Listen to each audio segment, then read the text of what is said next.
All right, so it's 5 o'clock. 5 o'clock in Lagos and 6 o'clock in South Africa for everyone who's joining us from South Africa. Welcome again to TechBiz. It's TechBiz Transformation Series, and it is a platform which we use to support entrepreneurs to develop themselves as business leaders and also build and grow their businesses into thriving enterprises.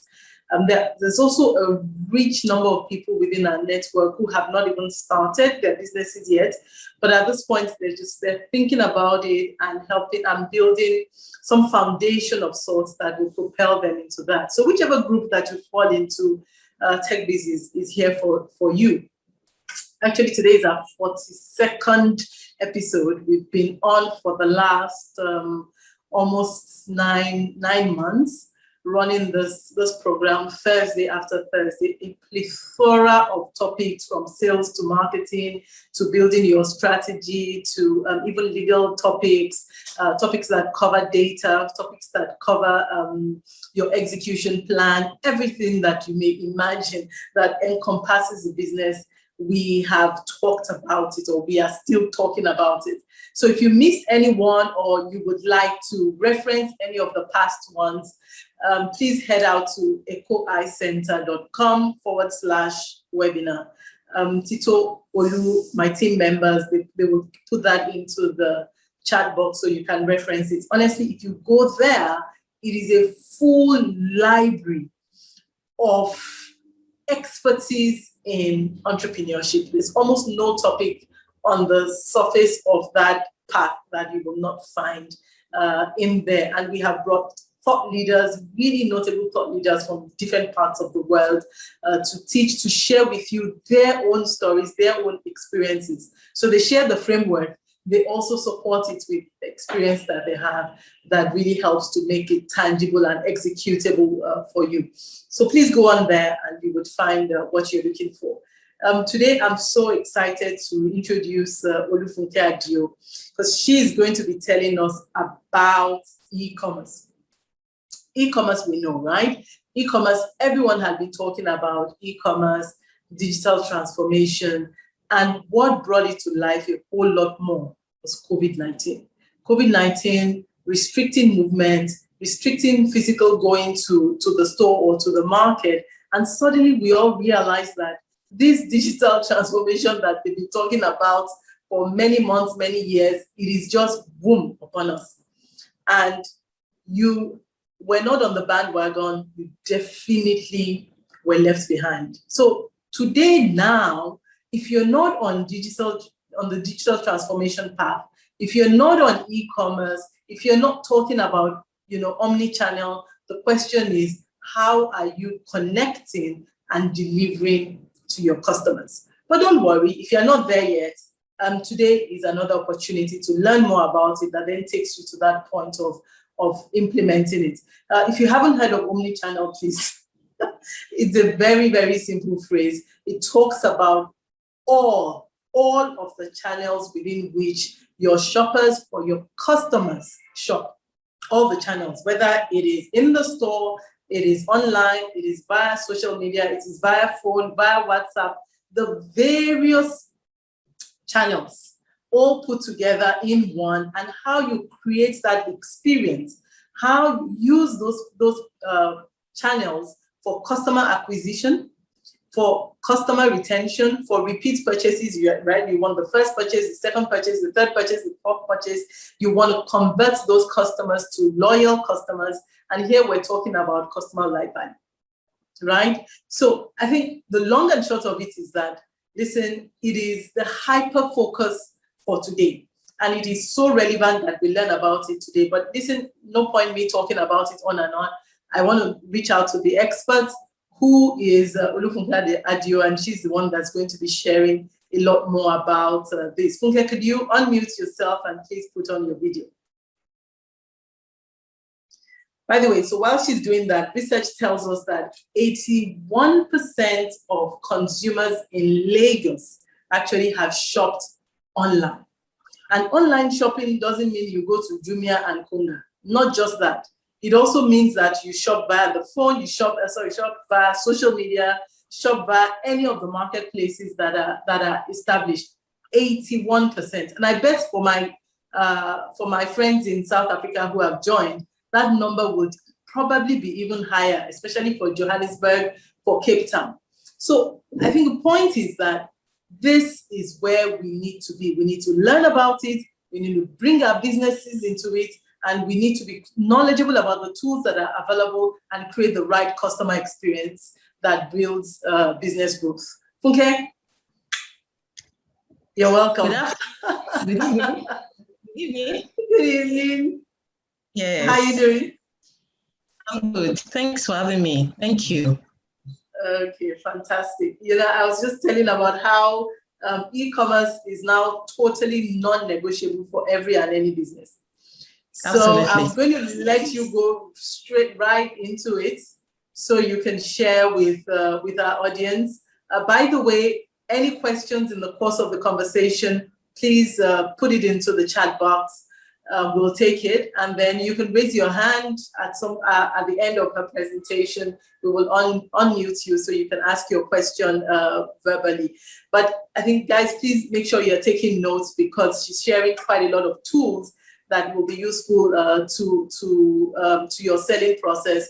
And as we all know, this transformation, this journey, totally non-negotiable to your selling process. Funke, over to you. Thank you so much, Doja, for that overview of e-commerce. I think it's very important for us to know why we are here today, and you've done a great job. So thank you. Thank you. All right.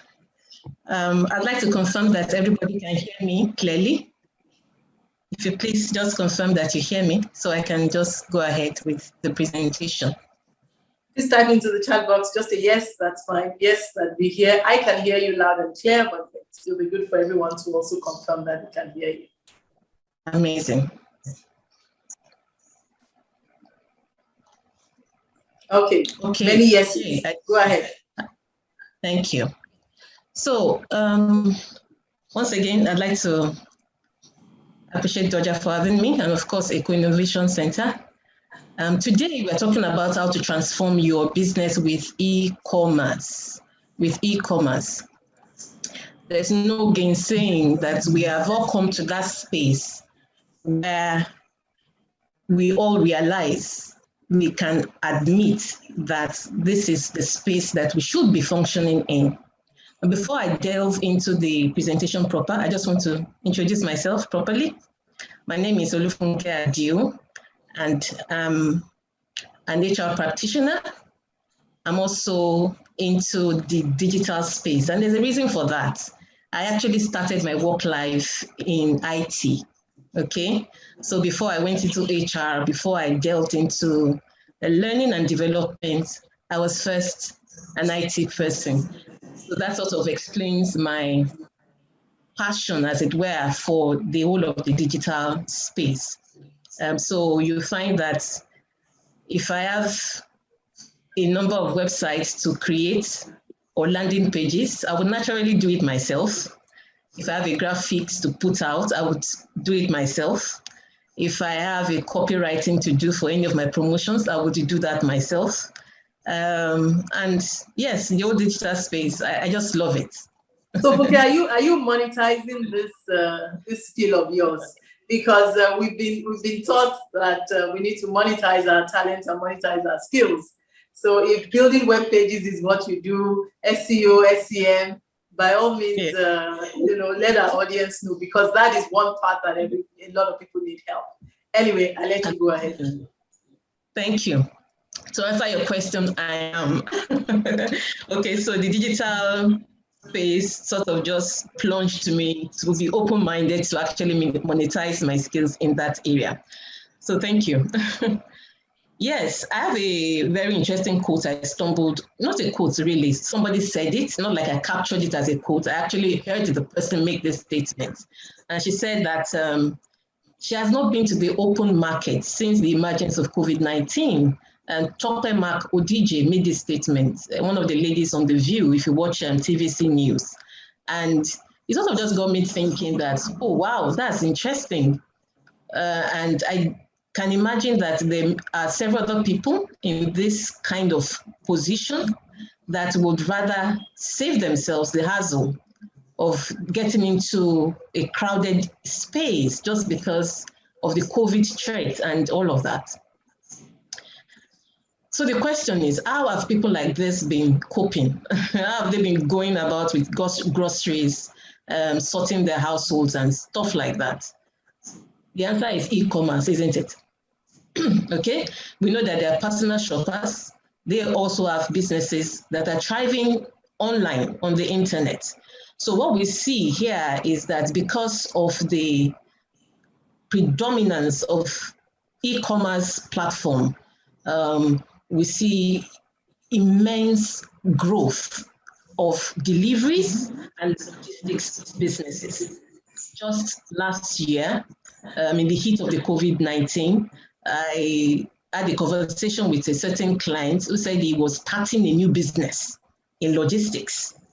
Okay, I had another client who might take productivity sessions for their business, and SME, they do these productivity sessions every year, and I'm actually, I get to go into the business and do that session for them every year. And just in the course of our discussion, I got asking them how the year was. They do logistics, that is what they do.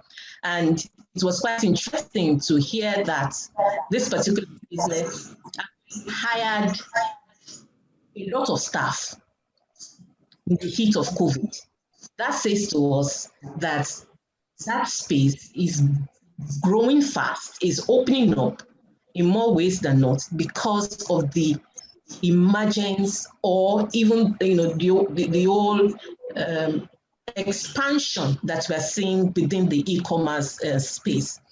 I saw a statement that IBM put out, and it says that on account of the 2020 disruption, e-commerce grew by 20% in year 2020 alone. And what that did was that it accelerated the shift from physical shopping in store to online by about 5 years. 5 years. That's how much it sort of expedited e-commerce in 1 year alone.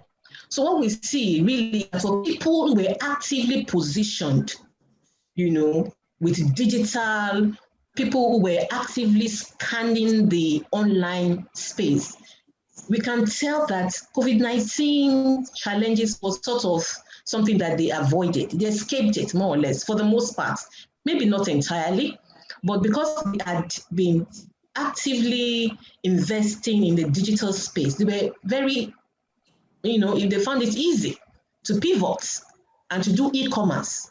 And so we're saying here, perhaps you haven't joined the train.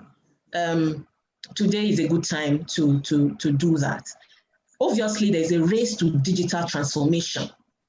You cannot have a conversation or a webinar, in a week without you having to hear about digital transformation. It is a reality. It is disrupting our lives, our lifestyles, our businesses. And yes, it's important that we just embrace it.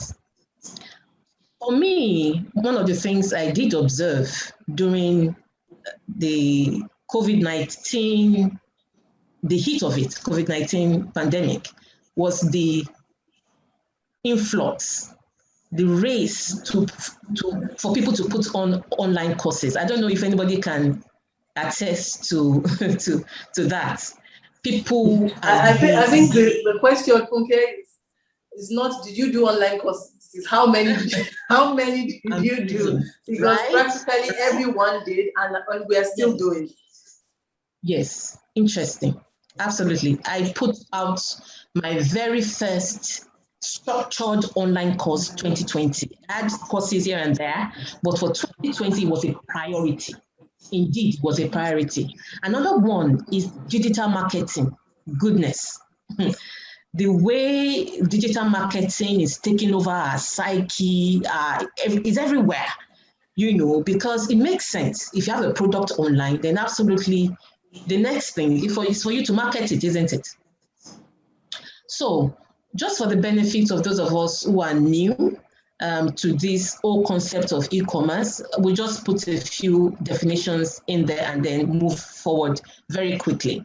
So we're saying here that e-commerce simply refers to the buying and selling of goods using the internet. It's as simple as that, isn't it? And then goods, I dare say also, and services, yes?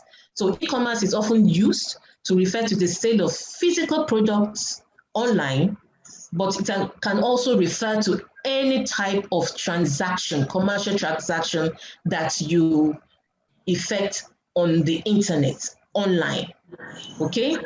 Then also, we can say that it refers to the transaction of goods, okay? I've said that earlier, of goods and services. So we're saying that if you have a product, you can absolutely be on there doing your e-commerce thing. If you have a service, absolutely same thing. So I stumbled on an interesting story of this lady who happens to be a YouTuber. Just watching one of her YouTube videos, I came across a story she shared about her business. So this lady, an entrepreneur, a very interesting line of work. She does Ashwebi. For the socialites among us, we will know what that is all about. Yes, and she had an online store. And because of her influence on social media, on YouTube, she did quite get a bit of traction doing what she knows how to do best, selling Ashwebi. And at some point, she just caught a wave, an idea that how about having a physical store? Just so that I can be one of those who can say that, yes, I have a physical store for my Ashwebi, and perhaps, people can actually locate me as well in that space and then take advantage of the products and services that I have to offer. A long story short, she did spend a whole lot of money, huge sums of money trying to get stores around the Lekki axis. That's floundered just because it didn't quite get the kind of patronage that she expected. And then she opened another one thinking it was a location. Long story short, she came to that place where she did say to herself that enough of just throwing money to the dustbin.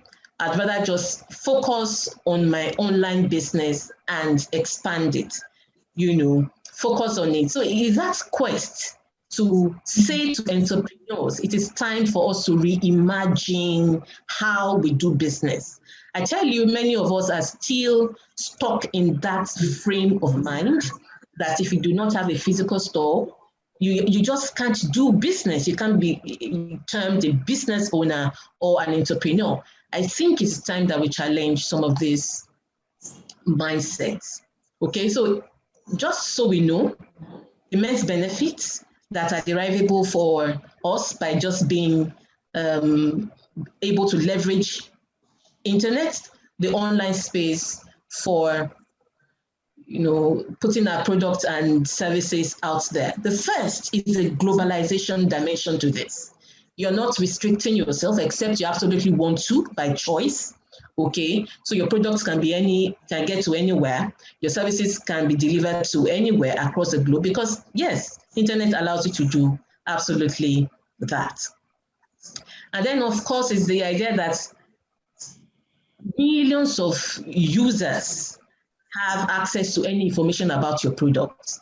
Okay, they may not buy yet, but at least they do have access and they can make ultimately decisions that they need to make as far as your product is concerned.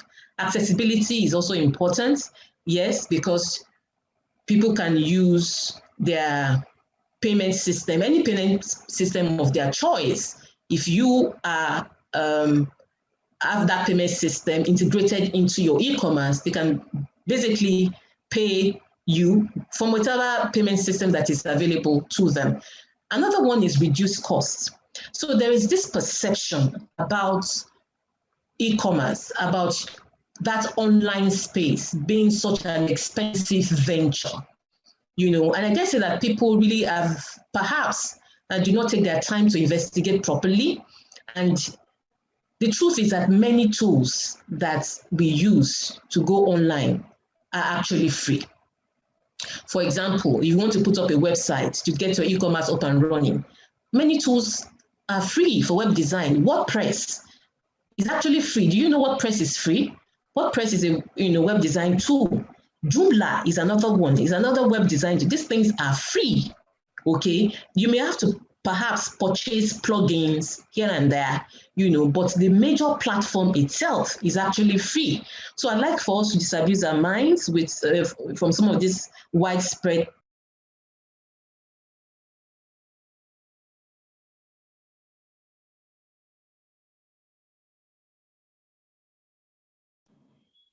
Okay, looks like you're muted. Could you unmute yourself?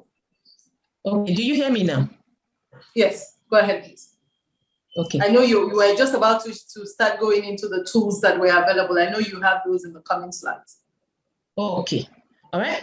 So definitely the internet also gives business owners opportunities to get feedback from people that are interested in their product or people who have already used their products. Feedback is good. For any business owner, I just say the feedback is good. Very quickly, let me just do a rundown of the tools that are available in the market today. Some of them we already know, and we are many of us are actively using some of these tools. Facebook, yes. Instagram, yes. WhatsApp, yes. We are very familiar, and we're getting increasingly familiar because, yes, it's something to have a personal account on any of these platforms, but then having a business account that allows you to do business with these platforms is another ball game, and we have to just find a way to just get in from there. Very, very important.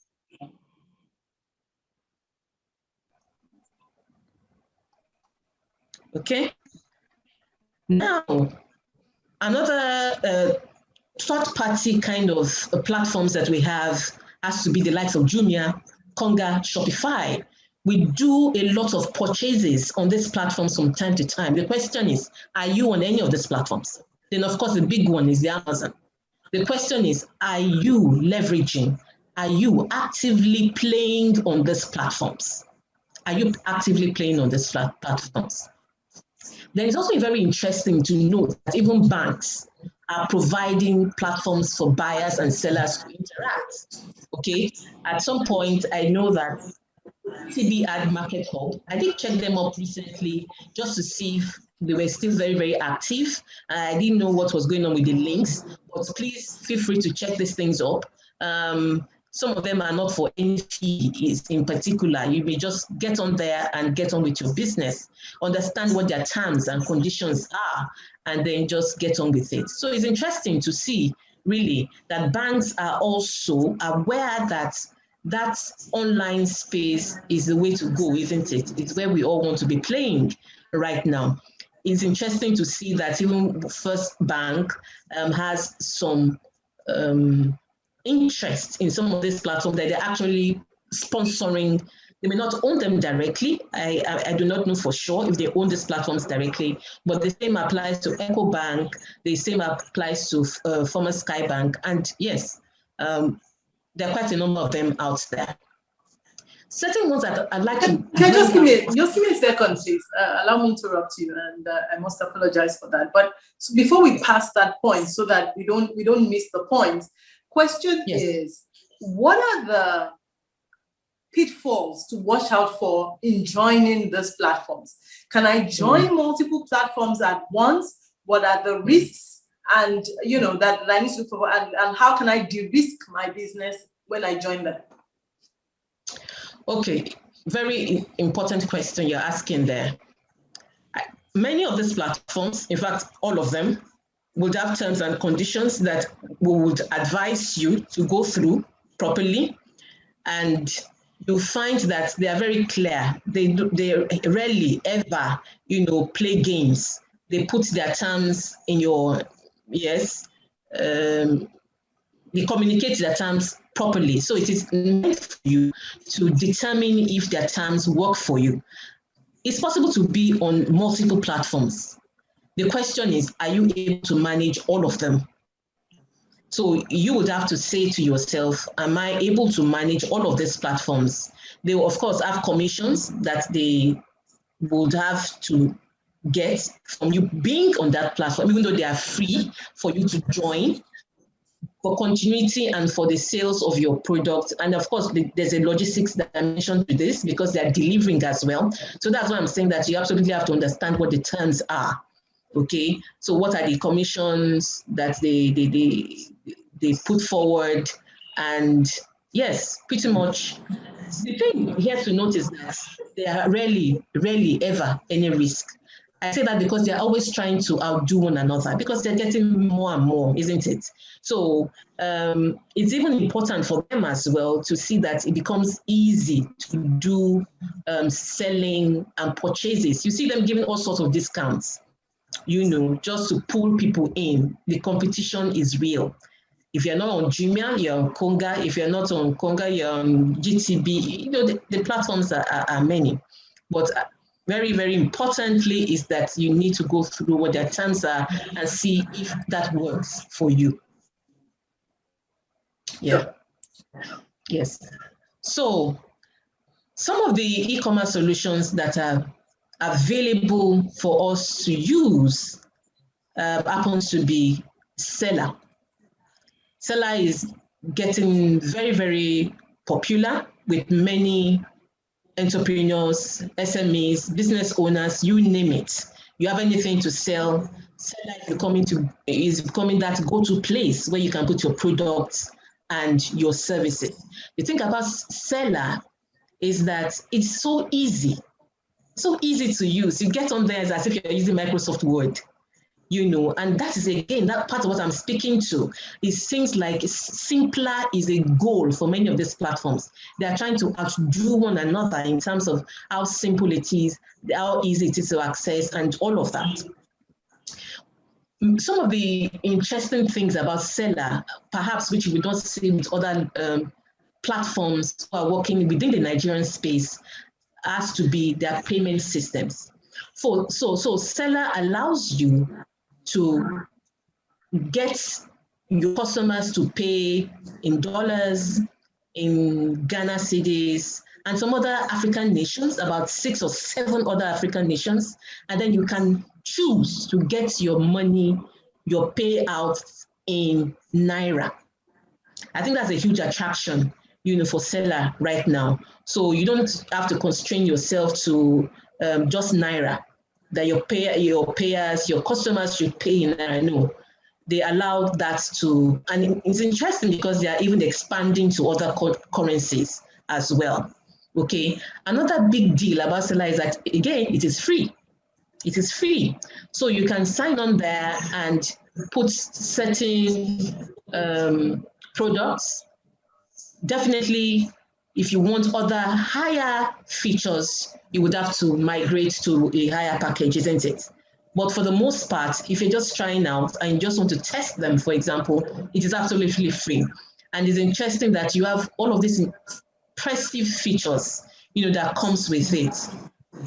Your newsletter integrations, we talk all the time about newsletter marketing. They actually have that in place. A lot of automation really is on Seller. So that's a good one. I happen to use Seller right now. I have a number of courses that I push through Seller. Another is Paystack. And what people do not really know about Paystack is that Paystack is not only a payment system. So many of us, when we want to effect payments, we open an account with Paystack and then we start, set up the page and allow people to pay and buy whatever it is that we have to sell. But the truth is that Paystack is also increasingly becoming an e-commerce platform. Okay, so if you go on there and you explore that platform, please feel free to explore all of these platforms that I'm sharing with you here today, and you'll be glad you did. So I have a product as well that I'm pushing via Paystack. A book actually that I pushed just to show you that this is real. So Paystack, remove that idea of Paystack just being a payment engine. Yes, Paystack is also an e-commerce platform. Again, for those of us who are actively looking to monetize our knowledge and we're big on putting out online courses, guess what? Thinkific is a global platform. Thinkific is a global platform, and it is a solid platform for you to push your online courses. And guess what? It is also free. It is also free. You can host at least 3 courses on their free package. Okay, you can create a site on that package. You can enroll unlimited number of students on that package. You can have instant access to your funds. And this also applies to some of the other platforms I've shared with you. They have their commission. I think seller is about 5% commission on every sale that you make. I think Paystack is also around that as well, 5%. Okay, so all of these platforms, by my own experience, they do pay out promptly. They pay out promptly. I've never even seen them default in any way. Okay. Another interesting thing about Thinkific is that it allows you to create your landing pages for every course that you create. So what you see on the screen is just an overview of what their package. They're not sponsoring this, please. Okay, it's just to show us the platforms that are available out there. So the free package is $0. The next package is $39, and on like that, depending on the additional features that you're looking to have on these platforms. Again, I have a full course. In fact, number of courses on Thinkific right now. And yeah. Again, still speaking to the concept of online courses, there is a platform in Nigeria called Kobo Course. Kobo Course allows you to create and put your online courses on there. They host your courses for you for as long as you want. There's a free package, and also there's a paid package as well. I have included Katra on this page because Katra is huge. Many of the big players that we have today in the digital space, the coaches, people who are doing digital marketing and all of that, are actively using Katra. Katra is like a full package. Okay, it's a website builder. It allows you to create your landing pages. It has a full-fledged email marketing system. It has a sales funnel system. It has shopping carts, which allows you to do your e-commerce. Katra is huge. Please deploy it. The only thing for me, the downside for me for Katra is the expensive, it's a bit pricey. But if you're looking for a one-stop package, so you don't have to be stressing yourself to be looking for an EMS system, email marketing system, a sales funnel, building, all of that. It is a one-stop shop. One-stop shop. Okay, so definitely all of these platforms are worth exploring. I just felt it's important for me to put them out there so you know that these things are available, some of them for free, some of them strictly on commission, yes, and they pay out quickly. Just expose yourself to their terms, get to understand what their modus operandi are, and then just follow through. Some of the tools that I've mentioned here are third-party tools. Okay, so definitely you should know that if you want to host your own e-commerce on your own website, it is absolutely possible. You don't want any third party to share your commission with you. You don't want them to touch any part of your money. Yes, it is possible. We've seen that. And if you have been very observant, we have encountered a lot of platforms where the e-commerces are attached to the website of the owner business or the company that's actually doing the sale. So for the most I'm going to ask you the question that has come up already on that point, because here You know, one of the biggest challenges of e-commerce is credibility, trust, right? Especially when you pay in advance. How do you trust? Yes, that you would receive what you have paid for. How do you trust that the quality? Remember the whole story of what I ordered versus what I got. We see that all the time. And Mashangu asked, how do you confirm the authenticity of an e-commerce business? So maybe why I asked it now is if you can integrate that into the subject of self-hosting, right? Versus you know, being on a platform. Please help us there. Yes. Okay. The truth of the matter is that if I do not particularly know a business well enough, or I do not see enough testimonials that seem authentic to me, I would absolutely not part with my money with that platform. So it's the reason why we say all the time to business owners, put out your testimonials. I mean, that you get from your clients, you know, from your customers. Demand sometimes, beg them if you must, because you need some of these things, you know, and sometimes people would want to authenticate some of your claims. So it's important you put them out there. Sometimes you want to use even pictures, not just text or words, as it were. Yes, you want to make sure that your website has all of that, because trust is a big thing. If you're having to sell luxury goods, for example, nobody would part with their money, their hard-earned money, just because you say you are selling something that appeals to them.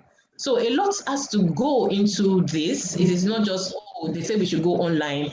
Oh, this is a trend. Oh, I want to expand my service offerings. I absolutely have to get online. I tell you that there are a lot of things that go on at the back end that you should be, you know, you should be interested in putting forward before you can confidently say that you are having an online platform to push your products.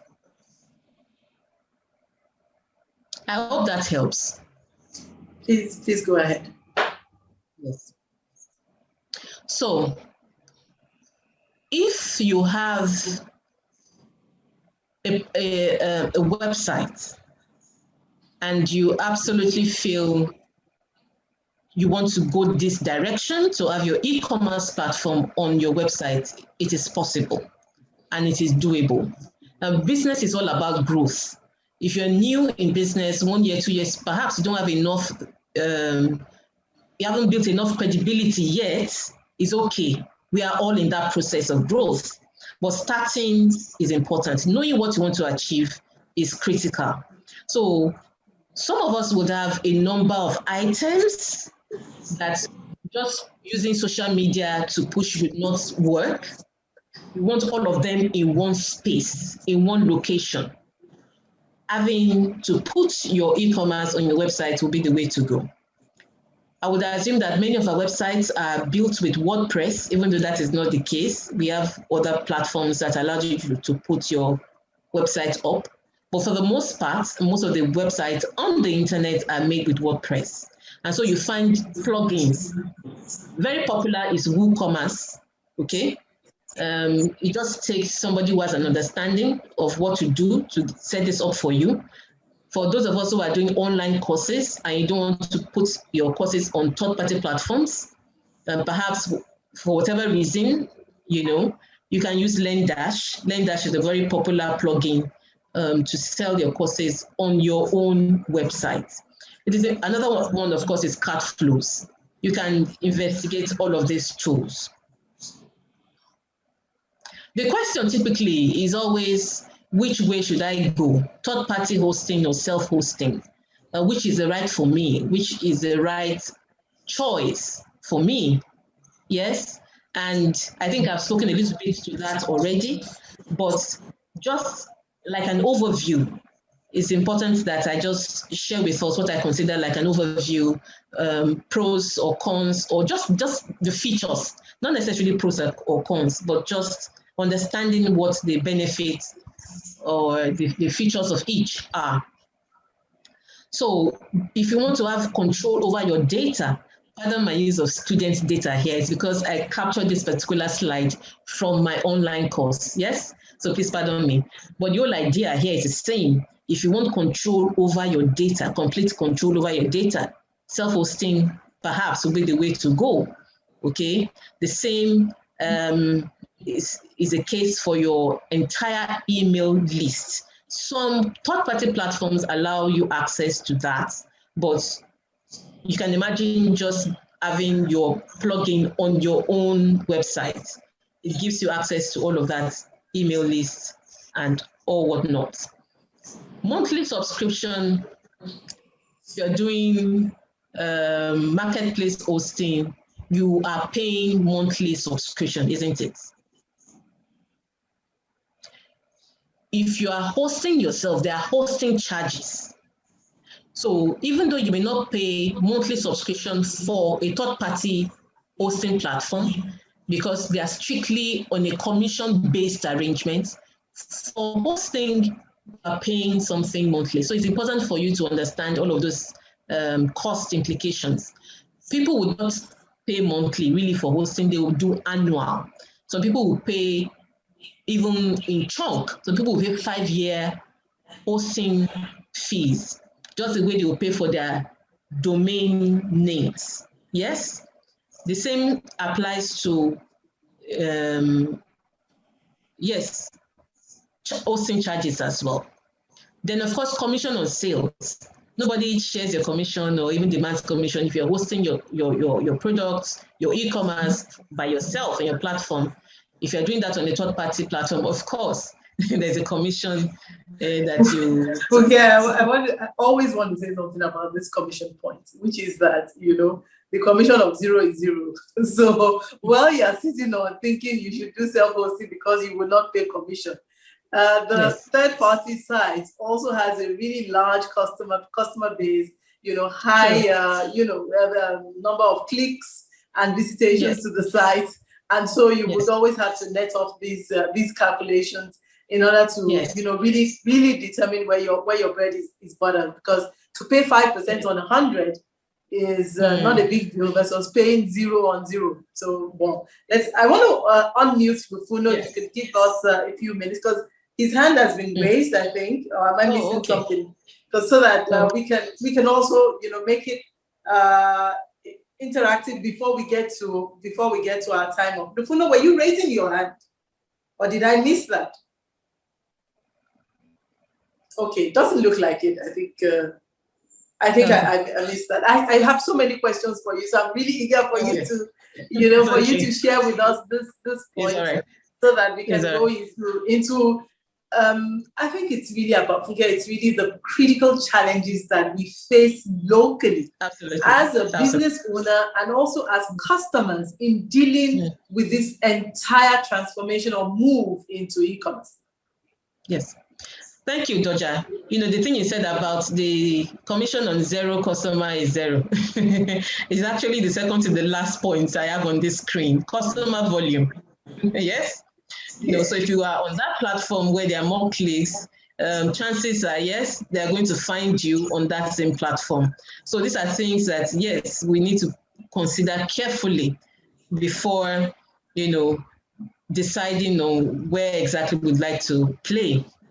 Some of the challenges that we see with navigating this whole e-commerce service domain has to be with consistency, with pricing across our channels, offline and online. So Doja, you and I had this conversation shortly before we started the session, earlier today actually.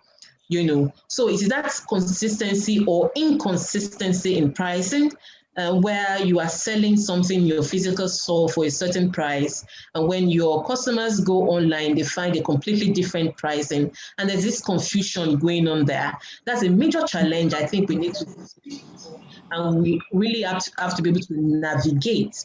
Okay, another that I see is where there is no cut strategy as per what we want to achieve with online or e-commerce, because there's a rush and there's this way we behave, almost like a conditioning in this space, where because everybody is doing it, it should be right. I absolutely also have to do it.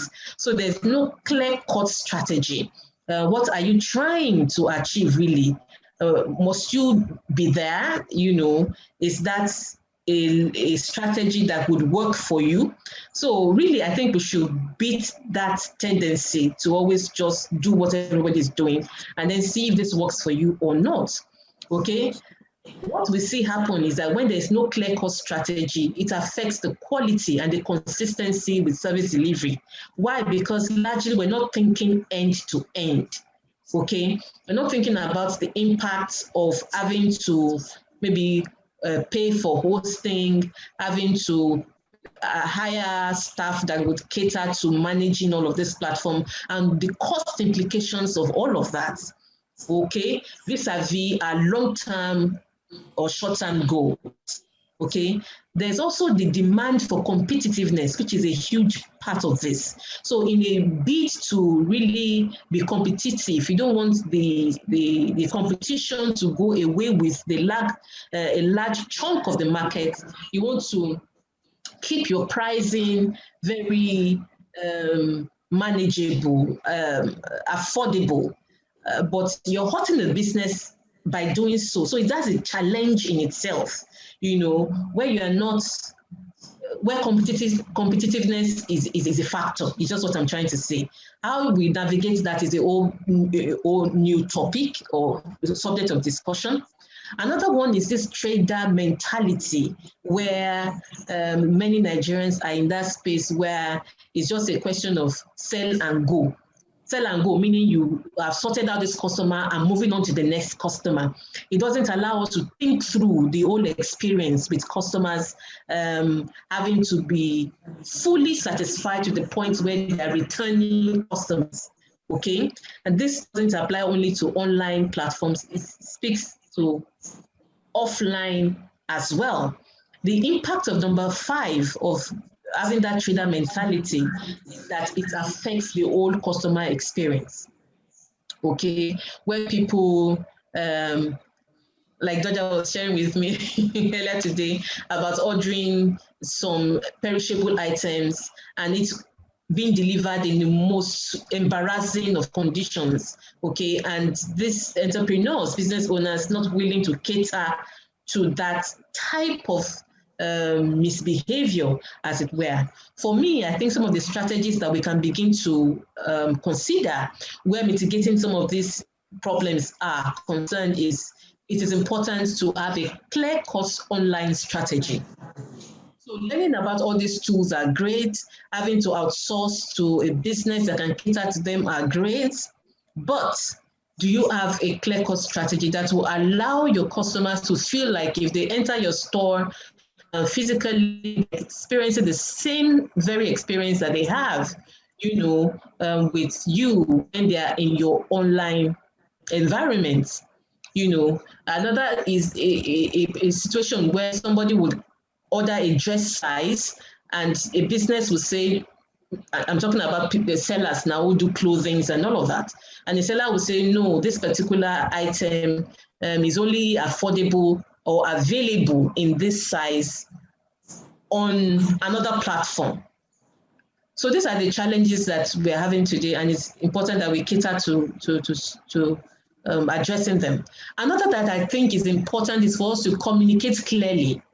Okay, if there are any disparities in pricing, you absolutely want to communicate clearly. Fine, the ideal is to have uniformity across our platforms, especially when pricing is concerned. But I feel like if there's going to be any disparity, the customer should know ab initio. Okay, the customers should know upfront. Maybe you are putting it across your communication platforms or your social media platforms. It's the first thing that they see when they hit your website, just so that it improves your integrity quotient or your authenticity. I don't know how to put this properly. Yes. Another is that it's important to understand the lifetime value of a customer. For many of us who have this trader mentality, okay, you have bought your own. I'm waiting for the next customer. I mean, it shows that we really do not understand the lifetime value of a customer. Because if you are in a situation where you have repeat sales, okay, repeat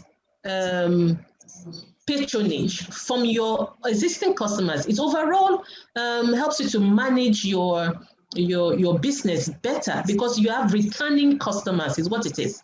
The thing that we do not realize, many of us, is that to hire or to get fresh customers is a whole lot harder than keeping your existing customers. Okay, so while we are all preaching and pushing this online agenda, you absolutely want to be sure that you're not pushing your customers to your competition, because clearly you don't have it sorted. You don't have it all together. We all know that there's a learning curve, okay, but you want to make that curve as very short as possible. Again, as far as service delivery is concerned, I think it's important for us to focus on every touch point. Every touch point. And by that, I mean, from the contact addresses, contact numbers on your online platforms.